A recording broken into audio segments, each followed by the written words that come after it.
ETF index mutual funds నేర్చుకుని stock మార్కెట్లో రాణించాలనుకుంటున్నారా? వెంటనే ఈ నెంబర్కి కాల్ చేయండి.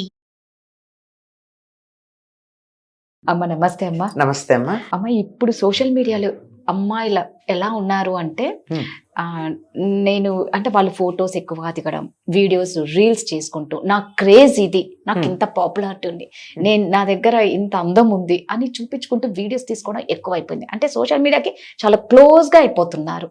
అలాంటి అమ్మాయిలకి సోషల్ మీడియా అంటేనే పరిచయం లేని అబ్బాయితో పెళ్లి అయితే వీళ్ళ మ్యారీడ్ లైఫ్ ఎలా ఉంటుంది? సుఖంగా ఉంటుందమ్మా. సుఖంగా ఉంటుందా? ఎందుకంటే ఈ అమ్మాయి నన్ను చూసి అందరూ పడిపోయారు అని పెట్టినటువంటి ఫోటోలు ఉన్నాయే, ఆ ఫోటోలు అతను చూడకపోవడం మంచిది. నా భార్య ఇలా కూడా ఫోటోలు తీసుకుని నలుగురిలో పెట్టిందా అని సిగ్గుపడతాడు. నిజంగా గనక అయినట్టయితే బాధపడతాడు కూడా. పైగా దాని కింద ఉండే కామెంట్స్ కానీ కొన్ని చూసినట్టయితే ఆత్మహత్య కూడా చేసుకుంటాడో హత్య చేస్తాడు. అంచేత సోషల్ మీడియా చూడని వాడితో పెళ్ళైతేనే అమ్మాయి సుఖంగా ఉండగలుగుతుంది, లేకపోతే కష్టమే. ఒకటి.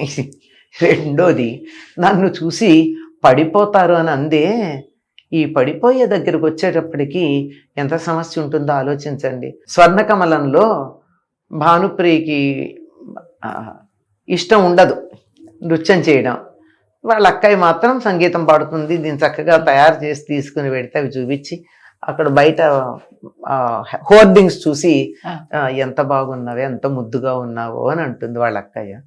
ఈ మాట నువ్వన్నావు బాగానే ఉంది, చూసిన వాళ్ళందరూ అనుకుంటే ఎట్లా? కరెక్టే కదా. నాకు అది ఆ మాట బాగా గుర్తొస్తుంది. సోషల్ మీడియాలో నన్ను చూడు, నా అందం చూడు అనేటటువంటి పెట్టినటువంటి వాళ్ళు ఉన్నారే, విరగబాటు తనం అంటారు, అట్లా ఉంటుంది వాళ్ళల్లో. ఎక్కడా కూడా కొద్దిగా తల ఉంచుకోవడం కానీ, వినయం కానీ, సిగ్గు కానీ, లజ్జ కానీ అలాంటివి ఏమీ లేకుండా ఒక విచ్చలవిడితనం, ఒక విరగబాటుతనం ఉంటుంది. అటువంటి వాళ్ళని చూస్తే ఆ భానుప్రియ అన్న ఆ డైలాగు బాగా గుర్తొస్తుంది. ఈ ముద్దుగా ఉన్నారు అన్నటువంటి మాట 3-4 ఏళ్ల లోపల పిల్లలనైతే బాగుంటుంది, కానీ 25 ఏళ్ల అమ్మాయిని పట్టుకుని ఎంత ముద్దుగా ఉందో అని ఎవరన్నా అంటే ఏం బాగుంటుందమ్మా? కరెక్టే కదమ్మా, బాగుండదు కదా. అందువల్ల ఆ రకమైనటువంటి మీరన్నవే రీల్స్ ఏవో చేసి పెడుతూ ఉంటారు వాళ్ళు. ఆ రీల్స్ పెట్టేటటువంటి వాళ్ళది అవి చూడని వాడితో పెళ్ళైతేనే వాళ్ళు సుఖంగా ఉంటారమ్మా.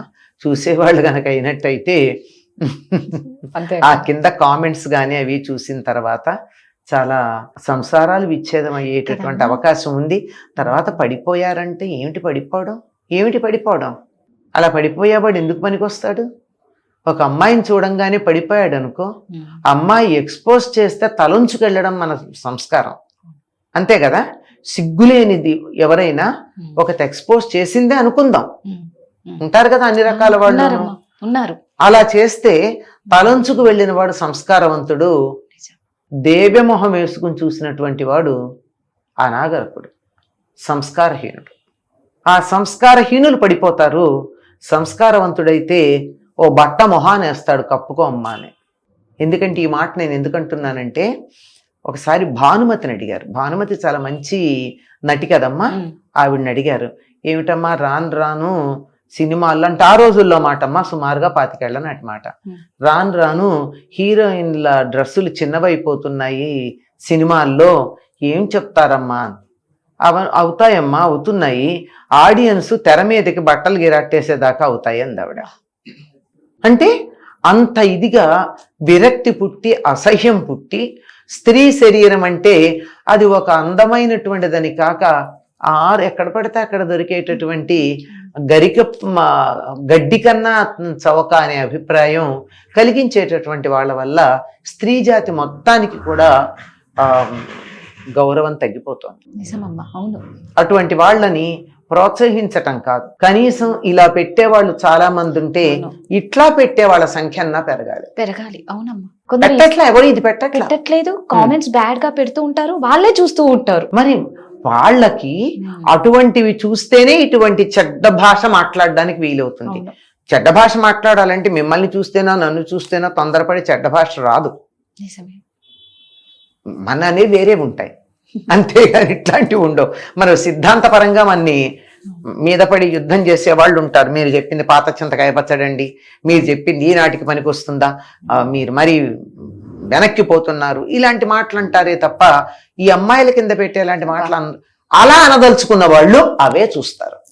వాళ్ళ నోటి దొరద తీర్చుకోదలుచుకున్న వాళ్ళు అటువంటివి చూస్తారు. వీళ్ళు వాళ్ళకి ఇస్తున్నారు ఆహారం. నిజమే అమ్మా. నిజానికి అటువంటి పెట్టినటువంటి వాళ్ళ తల్లిదండ్రులు కానీ అన్నదమ్ములు కానీ వాళ్ళు ఎలా సహిస్తున్నారు? అదే కదా. అవును, అక్క చెల్లెళ్ళు కూడా అవ్వచ్చు, ఎవరైనా సరే వాళ్ళు ఎవరైనా అసలు వాళ్ళ కుటుంబ సభ్యులందరూ కూడా ఇది సరైన పద్ధతి కాదని చెప్పట్లేదా? ఇంత భయంకరంగా తీయాలా? అసలు ఇప్పుడు వయసు కూడా సంబంధం లేదమ్మా. అమ్మ ఏజ్డ్ వాళ్ళు కూడా చేయడం స్టార్ట్ చేశారమ్మా.